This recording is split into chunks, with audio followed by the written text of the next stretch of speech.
我屋企好亂啊，乜嘢風格嘅家私都有，點樣先揾到一個百搭嘅花盆啊？咁一於就整一個最強雜不楞花盆，仲識發光添啊！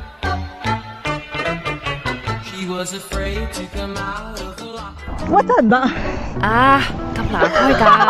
今次呢個雜不楞花盆決定用我哋咁玩嘅主題色紫色同埋黃色嚟完成佢啦。圖案形狀其實好隨意就得噶啦，跟住又拎下其他顏色隨意咁點綴下，任意加你自己中意嘅圖案同埋元素落去，再畫啲流暢嘅線條。